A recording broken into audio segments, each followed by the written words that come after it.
What's going on, guys? Chad here with Greenlight Shooting, and welcome to this little mini review. Today we're talking about the Kubey tactical folding knife.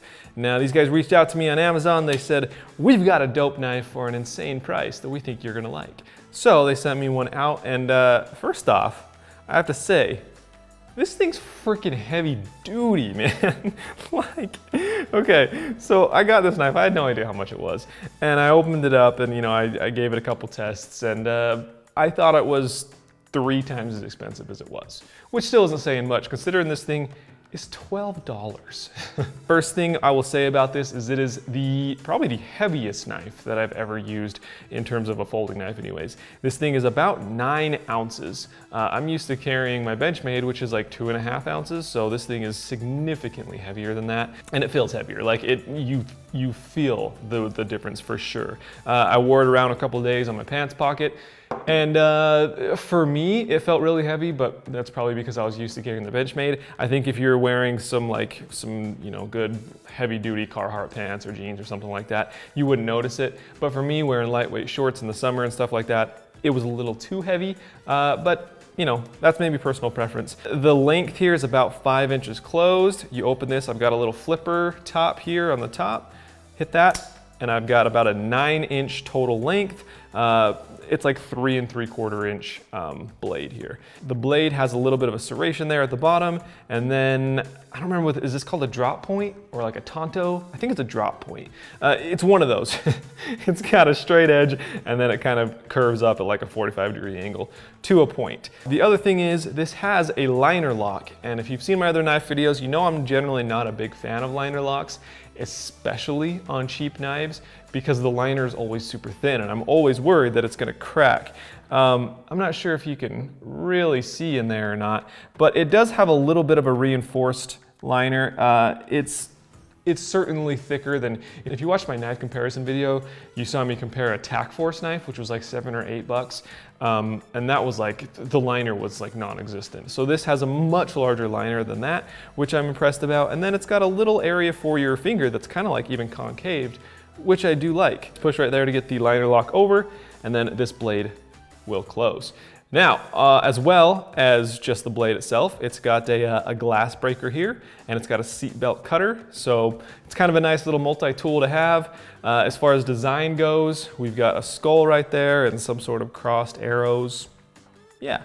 On the blade itself, we've got the Kubey logo. And it's kind of a cool little logo. It's like a skull militia thing.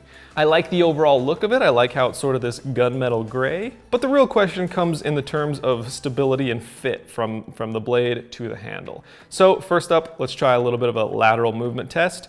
So there's a little bit of wiggle there.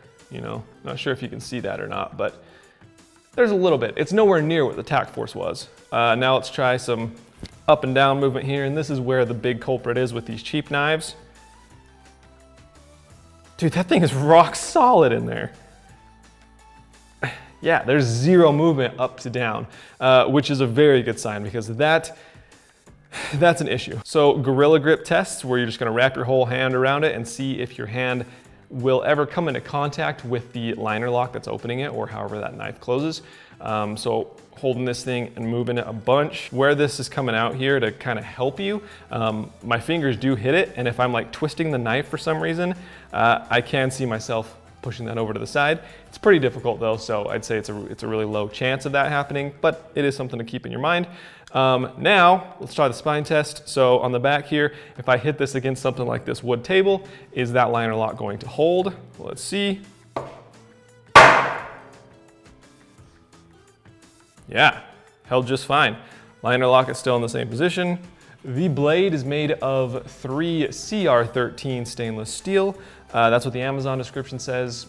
I don't really know what that means, but reading through the reviews, people say that it does hold a medium to sharp edge pretty well. It's also got these little ridges here that I didn't notice before, kind of on top. I don't know what that would be used for, but they are there. One thing I will point out is this little pocket clip here. It seems very sturdy, like it doesn't seem like it's going anywhere, but that seems awful small and kind of chintzy to hold a knife that's this big and heavy. Overall, yeah, pretty impressed with this thing, man. For That's the point I keep going back to. For $12, this thing's crazy. Just like an extra knife to throw in your outdoor bag and a fishing bag and a car for a multi-tool, whatever it is, like, it's really impressive for 12 bucks, no doubt. Is it something that I'd want to wear around every single day as a lightweight everyday carry? No, but that's for my frame and my style of clothing.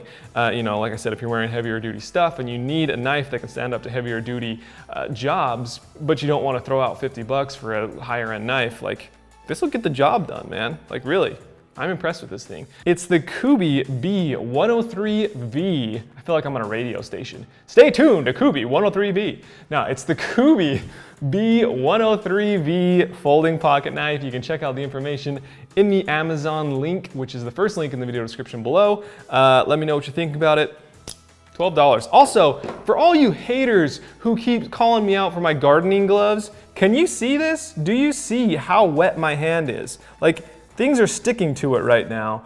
My hands are so sweaty, so that's why I wear gloves, guys. Thanks for watching. We'll catch you next time on Green Light Shooting.